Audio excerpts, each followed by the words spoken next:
Hello and welcome to another episode of the Bearded Mystic podcast, and I'm your host Rahul N. Singh. Thank you for taking out the time to either watch or listen to this podcast episode.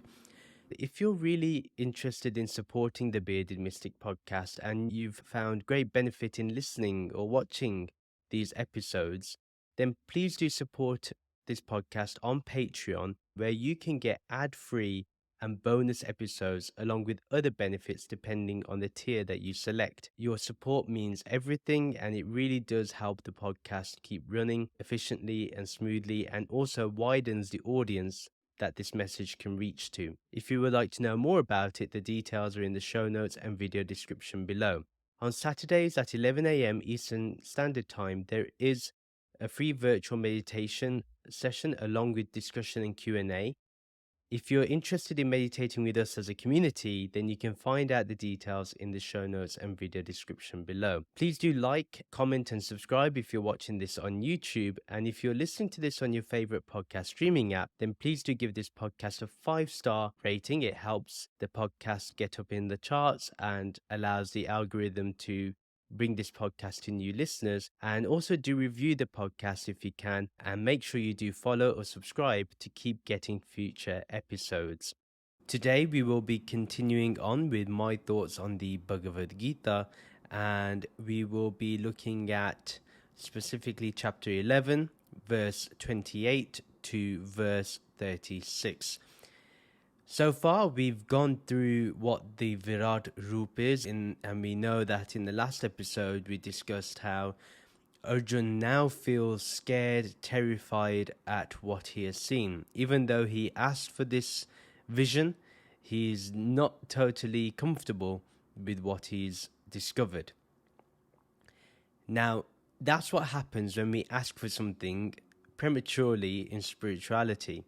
But the greatness of the master is when the disciple is brought back to their senses, and this is where the master becomes so important, or the guru becomes so important, because the guru has to then stabilize and bring the disciple back to a state of being where they can function in the world but not allow the world to harm them in any way.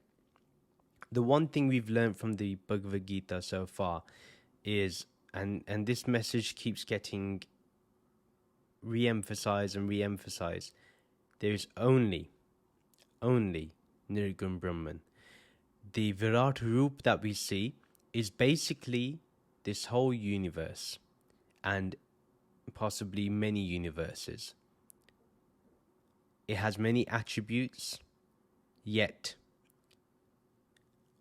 the one thing that underlies all these attributes is this awareness. This awareness is formless. This awareness is limitless. This awareness is infinite. This awareness is imageless, nameless, and so on. This is what Sri Krishna really is. This is what our Guru really is. But when we are not understanding of the truth, then we fall under the ground of, well, you know what? It must be separate.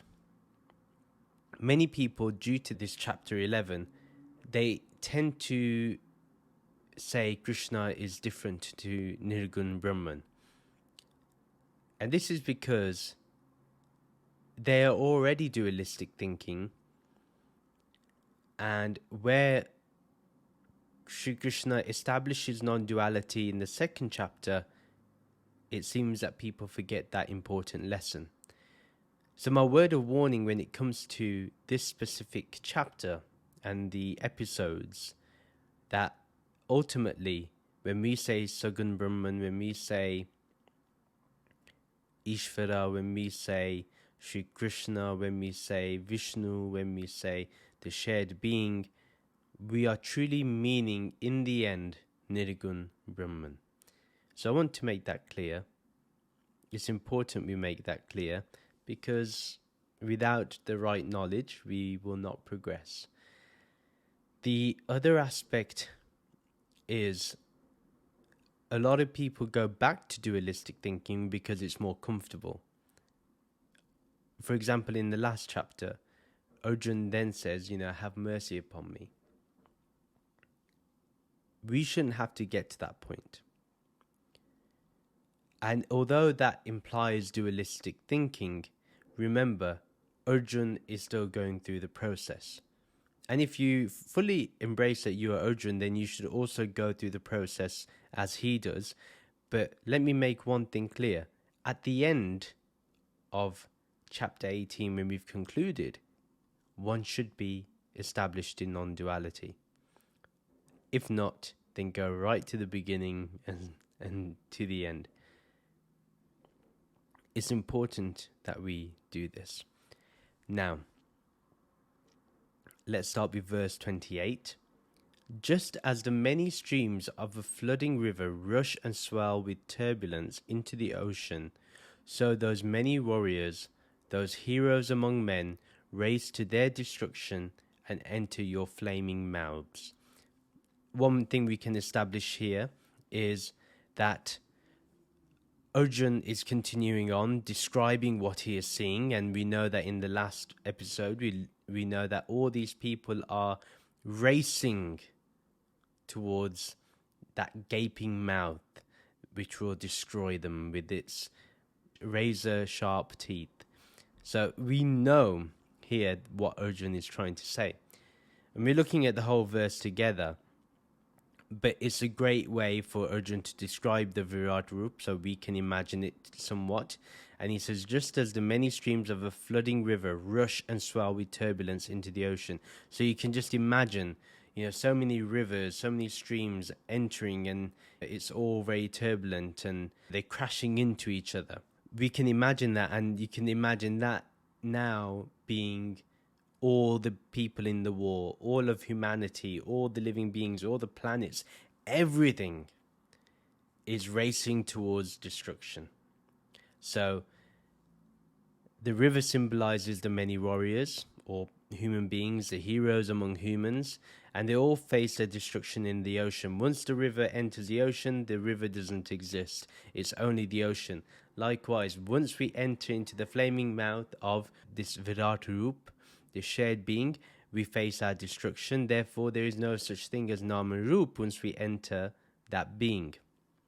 But this is where, when we have utilized our Vivek, can we get to that understanding. So you could say all of this is the flaming mouths of the shared being. So there's many, not just one. In all directions, you could find these flaming mouths. The rivers are aplenty and all merge with the ocean. They appear as many, but it is simply water. Likewise, we have many names and forms, but we are entering into that one unified and infinite consciousness. Infinite consciousness meaning infinite mouths. We are all racing towards Jivan Mukti. We are all racing towards liberation, towards freedom.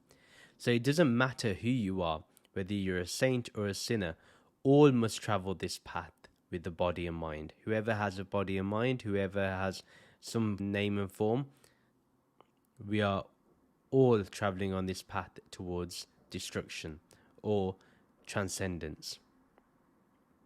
Only enlightened beings are able to complete this journey before death, hence they are called Jivan Mukt, and they burn their body and mind identity with the fire of Brahm Gyan. This is the hope for all of us as we go deeper into these episodes and as we go deeper into understanding the Brahm Gyan, that is all about understanding that we need to burn away our ignorance, burn away our ego, burn away anything that limits us. Verse 29, just as moths fly at great speed to certain annihilation in the flames of a blazing fire, so these many beings rush from this loka to another, racing to their destruction in your fiery mouths. Again, we're going to look at the whole verse altogether. We may have witnessed this in our very own life when we've been growing up. It's more fascinating, but I remember growing up and always seeing the moth go towards the light, and even though the bulb was burning hot, it would still just try to go into the light and flicker around it. So as the moth goes towards the light, likewise, or towards fire, say if there's a fire burning, they will go towards the light of the fire. And even though this fire will burn it, it will annihilate it, and it will destroy it completely, it's destined to do so because of its instincts. Just on a basic instinct level, that's what it's going to do. That's what it is programmed to do. And here Arjun uses the imagery of a moth to highlight to us how it's done when we have the imagery of many moths diving into a blazing fire. He says they go at great speed. Likewise, many beings of all kinds from different lokas travel to other lokas only to race to their own destruction towards death, to be captured by death. One thing to understand here is that even if you say you live in Devalok, or if you live in Svargalok or heaven or whatever, you still have to come back onto the earth, Bhumilok, and there again, you're going to have to face your destruction or face your transcendence. The choice is with you on what you want to do. Ultimately, the name and form, whether you are enlightened or not enlightened, is going to get destroyed. Once this body has met its capacity to hold the jeev and it's no longer able to do so, it will let go. We are all rushing towards death, every one of us. Many of us simply do not live in the moment, and if we did live in the moment, time would slow down and we would appreciate life a lot more. Nowadays we have this thing about being occupied all the time. We got to keep ourselves busy. Even in our downtime is doing more tasks maybe at home rather than doing work at the office or doing studying. We are rushing towards life, and this is what's happening with us. We're rushing towards death. We don't look after the body or the mind, and we simply do not even seek help when we should be seeking help. Again, our life is stuck in a rat race, overconsumption, comparison of all kinds, and we're just rushing towards life. People think about hustling all the time. I've spoken against that type of culture. I'm even against the culture now of motivational speakers.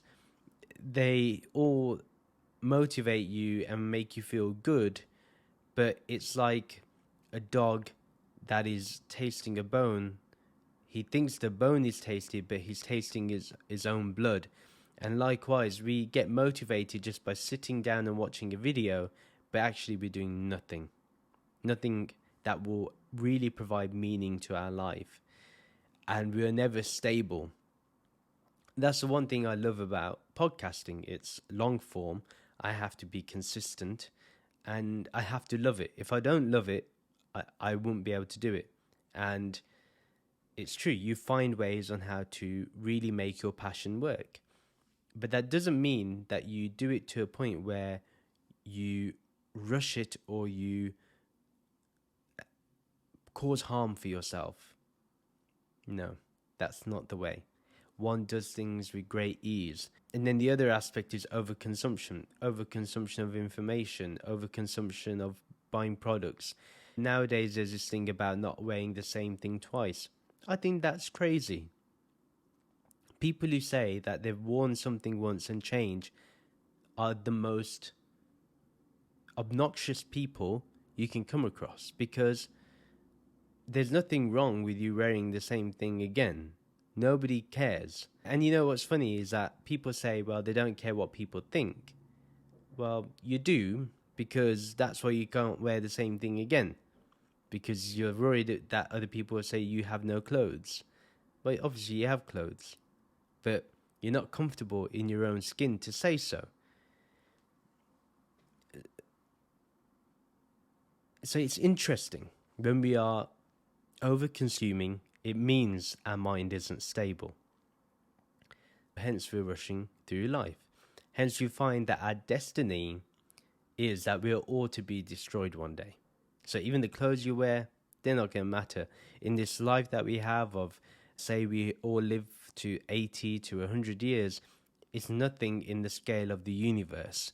And one day we have to choose whether we want to enter back in or live a life of eternity, live a life of infinity. where we are no longer just this one form, but we are all forms and yet of no form too, when we are Saguna yet ultimately Nirgun. Then verse 30, O great Vishnu, you are licking the lips of your flaming mouths and swallowing everyone on all sides, filling the lokas with intense radiation. Your terrible blazing rays are burning everywhere. Very interesting, and I kind of like the imagery. Again, he mentions Vishnuji here, and that's to show what he is seeing in front of him. He's acknowledging that it's not Sri Krishna, but it is Vishnu. And to ensure none escape this fire, you're told that, he says, you are licking the lips of your flaming mouths and swallowing everyone on all sides. You're not letting anyone pass by. Everyone is being swallowed up in this fire. It is devouring everyone, and it shows that there is no way one can avoid this. It's simply impossible. There's no point even trying. And these lokas, or these realms, are filled with intense radiation. So within this shared being, there's this intense radiation, both from the heat and light, and that is to remind us that this whole of existence is full of unknown powers that we do not know, unknown forms of energy that we are not aware of, and that can easily destroy us depending on what form we have. These rays are burning everywhere. There's not one place where these rays aren't burning. So this terrifying form is pervading everything. But this is also a hint of Arjun's mind. How? His ego is also getting burnt up in this witnessing of this magnificent Virat Rup. And at the same time, it's also showing that his mind is now being devoured by the shared being. So there's many ways we can see this, but it does give a hint of what Arjun's mind really is in, what state of mind he is in. Then verse 31, O Supreme Being among the Devas, I bow before you. Prasiddha, please be kind and merciful unto me. Your terrible cosmic form is very painful to look at and appears to be destructive. Please tell me who you are, O Bhavantam Adhyam, the greatest primal being. Please explain your purpose. Let's break this verse down. So first of all, he says, O Supreme Being among the Devas, I bow before you. So Vishnu is the Supreme Being in the Vaishnava tradition. But remember, all is Brahman. And Brahman is the only thing that is. But it's highlighting the importance of Vishnu among the other Devas here. And it's meant to appease the horrifying form that Arjun is viewing. If you ever come across like an image of Sri Krishna or Sri Ram or Vishnu, they're very calm, very gentle, very still. And so this form that Arjun is seeing, he knows that the only way, it's as if he's trying to remind Sri Krishna that he's Vishnu, but ironically, Sri Krishna is trying to tell Arjun, well, you're not this name and form that you have, you're something else. The very form that you're witnessing is the very form that you are. But it may take him some time to understand this. And then, Arjun bows in humility, and maybe somewhat fear. There may be some fear, hence he's bowing in front of Vishnuji. But remember, the Devas are all within Vishnu.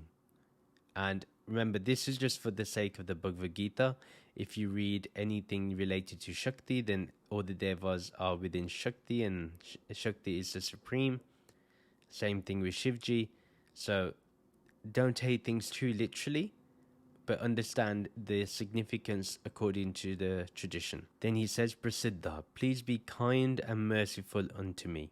Your terrible cosmic form is very painful to look at and appears to be destructive. This is interesting. Again, he's pleading towards the shared being and saying, be kind and merciful, prasiddha, prasiddha, prasiddha. You know that he's really wanting this form to be kind and merciful unto him. He feels that what's happening to him now is not kind and merciful, although his wish has been granted, and I would consider that to be kind and merciful. Arjun obviously feels differently. He finds it terrible, and it's painful for him to see. He's never come across this before. And yes, it will be painful, because imagine you have this terrifying form that you never wanted to imagine, that you never thought you would see in a nightmare, is now being told to you that it's divine. And he says it appears to be destructive. Arjun knows that nothing is ever destroyed. He knows that everything continues, but that's why he says appears to be destructive. This isn't destructive, everything gets recycled. This is what Arjun really means, but obviously here he wants to tell you that it appears to be destructive. And all really that happens is that the Jeeves just wear new costumes, meaning they just get new name and form. Then the last part of the verse is, please tell me who you are, O Bhavantam Adyam, which is the greatest primal being. Please explain your purpose. So we'll go into what the purpose is in a minute. But he says something. He says Adyam. Now, if you look at in the Christian Bible, they say that Adam is the first person. So here he says the greatest primal being, and the word Sanskrit word used is Adyam. So it's very similar. And remember, this Bhagavad Gita was written way before the Bible. Despite asking Sri Krishna to reveal his universal form, he still asks for it to be revealed about who he is. So, he says, tell me who you are. Please tell me. Please tell me. Well, he's showing you who he is, but you're obviously not accepting it. And he's called it Vishnu, but you just don't know whether he's confused or he's just overwhelmed. It's really hard to tell, but you know that there's fear in him. When he sees Sri Krishna's Virat Rup, he doesn't know how to take it. But then he says he's the greatest primal being, saying these kind words, most likely to calm himself down and maybe to calm down Sri Krishna. And he wants to know the purpose, why all this destruction, why all this fire burning, why these eyes and arms and gaping mouths everywhere, why those sharp teeth in many mouths, and they're crushing people, skulls are crushed and all this. What is the purpose of the shared being? This is what Arjun is asking. The verse 32, now we come to Sri Krishna. Sri Bhagavan said, I am time, the destroyer of all material worlds. Even without your actions, I am going to annihilate all the warriors standing across from each other on this battlefield, except for you and your brothers. Now he speaks. Now he decides to tell him the outcome. Now let's look at the first part of the verse. Sri Bhagavan said, I am time, the destroyer of all material worlds.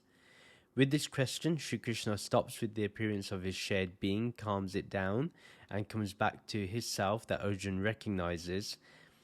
If Arjun stayed, he could have seen a lot more, and it may have been more beautiful, but he didn't, and he went forward and pleaded and asked questions to avoid seeing any more.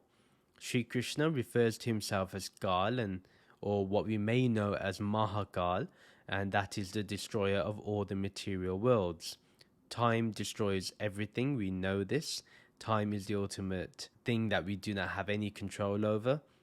We are given it in limited supplies in our separate beings, but it is Kal that decides death. When Kal ends, then life ends. Sri Krishna is normally seen as Mahakal too, so this is another way of Sri Krishna saying that he's one and all with the trinity of the Hindu pantheon, which is Brahma, Vishnu and Mahesh or Shivji. The purpose, as he says, is to be the destroyer of all material worlds. That is his purpose, is to destroy everything that is with name and form. Then he says, even without your actions, I'm going to annihilate all the warriors standing across from each other on this battlefield, except for you and your brothers.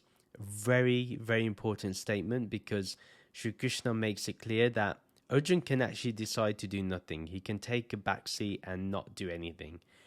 But everything is subject to destruction regardless. The outcome is going to remain the same. He tells Arjun, literally, this is what's going to happen, accept it. He wants Arjun to understand that even if he goes back to his previous request after seeing this terrifying form, that he wants to do nothing, then all the beings he would have killed will still get killed and will still be destroyed or annihilated. So there's no point in him believing that none of this is going to happen if he decides to sit down and be upset.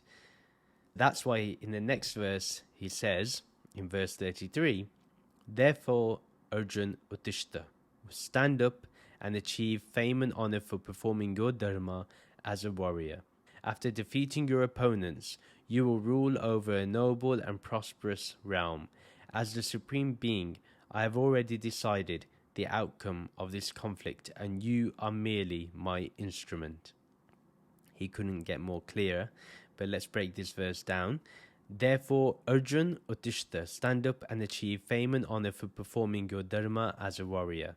After defeating your opponents, you will rule over a noble and prosperous realm. Again, he tells Arjun to stand up and do his dharma as a warrior and fight. If he wants to get fame and honor in this world and wants to be remembered by everyone as a great warrior, then he needs to fight. That is the calling for him. He will have to honor this if he wants to complete his dharma, his righteous path of a warrior. People will honor him, the devas will honor him, existence will honor him, if he takes up this task of destroying his enemies. There is absolute victory at hand because there is no option for defeat. As he says, after defeating your opponents, you will rule over a noble and prosperous realm. This is basically saying you're going to win and this is what you're going to do. And nobility will keep everybody safe and prosperity will keep everybody happy. This is what we need in society today. We need to ensure that everyone is safe, male and female, or non-binary, or anyone regardless of their sexual orientation, their race, their color, their ethnicity. Society needs to be able to keep everybody safe. Therefore, that is a true embodiment of nobility. And same thing with prosperity. Everyone has the basics required in life. Therefore, everyone can remain happy and content. Then Sri Krishna says, as the Supreme Being, I have already decided the outcome of this conflict and you are merely an instrument. So this next part of the verse really makes it very clear that as the shared being, the outcome of this conflict has been decided. There's no way out of this outcome. This is what's going to happen. Nothing will change it. No situation will change it. Now everything is decided. Arjun has to see himself as the instrument and go accordingly. Be an instrument for peace, be an instrument for prosperity and nobility. And as an instrument, Arjun will not face the consequences of his actions if he remains as formless awareness. If he understands that he's just the instrument of the Lord, he will be fine. Then no karma will be collected. But the moment he feels that he has killed people, that karma will pay heavy in his mind. Verse 34, by my decree, Drona, Bhishma, Jayadratha, and all other heroes and warriors are already destined to perish. So do not tremble or hesitate. Go forward in this battle, fight with the adversaries, and you will triumph over them. Sri Krishna is addressing the doubts and fears that Arjun may actually have about the war, may still possess them. So he tells him that through his order, his command, his hukum, that all the heroes and warriors are destined to perish. Even the great ones, like Drona, who is his guru, Bhishma, who is the head of the family, Karna and Jayadratha are all destined to die. Even Duryodhana, he's destined to die too. So Arjun should not tremble or hesitate. He needs to be resolute in his mind. He needs to know that this is what he needs to do. He must fight his enemies in the war and not think twice. He should go forward and fight in the spirit of yoga, knowing that there is only this one. Arjun will win this conflict, and this is the guarantee that Sri Krishna gives here. And remember, all this must be done in yoga, in true union. Then all of our adversaries, like our name and form, our attractions and aversions, our desire and anger, and anything else that takes us away from spirituality, one must fight with a steady mind and resting in the awareness of the Atma, in the awareness of formless awareness, of Nirakar, of Nirgun Brahman. And that is what needs to be done. Verse 35, at this point Sanjay spoke to Dhritarashtra. After hearing the words spoken by Sri Krishna, Arjun held out his hands in the Anjali Mudra of reverent offering. Bowing with palms joined, Arjun, trembling and very frightened, began to speak to Sri Bhagavan in a plaintive and stammering voice. So this is a very interesting thing to do, and we're going to look at the whole verse together. Sanjay looks at the blind king who has just been told that his side will lose the war. Now you've just had this declared, and the annihilation of the other side has now been established. So after all this time of conflict, his lack of resolving the issues between his son and the Pandavas will have a crushing defeat. He will lose the kingdom, the very kingdom that they unrighteously have kept to themselves. So Sanjay also wants to highlight why having Sri Krishna is more important than the vast army that Duryodhana had picked from Sri Krishna. Sri Krishna also understands that his own army is going to be destroyed by himself. And it shows that with Arjun surrendering to Sri Krishna, that is the highest task to do. If you can surrender yourself to the Lord, nothing more is required. Then the Lord will work through you. Then he bows down with palms joined. Again, this shows his intense and immense humility, something I feel should be really respected. He's obviously, trembling and frightened. It's understandable. His journey has been quite intense, from severe anxiety in the beginning to some level of stability. And then he sees this Virat Roop, and this was scary enough to remind him that he will have to kill his loved ones, and he goes back to square one of feeling that fear. So there's a lot going on for him at this point. And his voice is sad and he is stammering, which shows his hesitation, but he's built up his courage, which shows the power of yoga that Sri Krishna has given. He can do it, he will do it, and he will get rid of that hesitation and that stammering. Verse 36, Arjun said, the entire universe delights in seeing you and sings your praises, while the Asuras and the Rakshas are frightened and run in all directions. Meanwhile, the gathering of Siddhas and other perfected beings bow before you again and again. Let's break this verse up. Arjun said, the entire universe delights in seeing you and sings your praises, while the Asuras and Rakshas are frightened and run in all directions. Every living being loves being in the awareness of this true one. We experience it mainly in deep sleep, but some of us are able to do it while we're awake. So we love being in the awareness of this true one.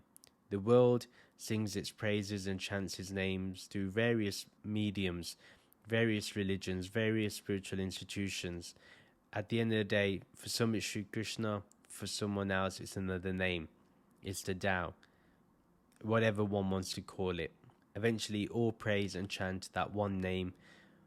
Everyone takes the shelter of that one at all times, whilst those who are in ignorance, whose conduct is full of evil tendencies, are also frightened by the Lord, because nobody wants to be burnt through those flaming mouths. Hence he says, while the Asuras and Rakshas are frightened and run in all directions. They run away. They cannot face the truth. They cannot be in the company of the truth. So they are always running away. They are always looking for a way out. And they run away in all directions, which shows that their conduct is not clean is not clear, and they know that they're going to be ending up going back to either Narak, which is some people interpret as hell, but it's a lok which is Patal lok, which is basically a lower realm where people will be in suffering. And then in the next part of the verse, he says, "Meanwhile, the gatherings of Siddhas and other perfected beings bow before you again and again." So the enlightened beings all gather together to remember this one Lord. They spend all their time to think and contemplate upon this truth and remain fixed upon the truth. They're able to focus completely on this truth, and that is what life is all about. These perfected beings who remain in constant awareness are stabilized in their mind. They will not be struggling against seeing this Virat Rup. They are totally comfortable with it. They are totally chill with it. There's nothing wrong with them when it comes to looking at it one-on-one. They are confident and full of gracefulness. They have no issue in bowing because they are always forgiving others, kind to others, loving to others, patient with others. We must always bow down to our Guru and or formless awareness when we feel a hint of separation. We understand here that keeping the company of the right people, these gatherings of Siddhas and other perfected beings, they always bow down to the Lord again and again, which highlights the importance of devotion and why even when we do Nirgun Bhakti, we are bowing to Nirgun everywhere, in everything, and understanding that its presence is so close that we automatically get into that feeling of devotion. So that is the end of today's episode. Thank you very much for listening. If you liked what you heard and liked what you watched, please do share this podcast with your friends and family who may enjoy this content. Do follow me on social media to keep getting updates. Join the Bearded Mystic Podcast WhatsApp community group to continue the podcast discussion. Details are in the show notes and video description below. If you would like to support the Bearded Mystic Podcast, as we discussed earlier, do check out the podcast Patreon page. Your support means everything, and it helps this podcast keep running. Details are in the show notes and video description below. Please do rate this podcast 5 stars and do give a review either on your favorite podcast streaming app or on our website. Details are in the show notes and video description below. Please do like and comment on this video and subscribe to this YouTube channel. Do follow or subscribe to this podcast on your favorite podcast streaming app. Thank you very much for listening to this episode. Let's end with the Shanti mantra and the Soham mantra. Soham, Soham, I am that, I am that. Om Shanti, Shanti, Shanti. Om Peace, Peace, Peace. Namaste.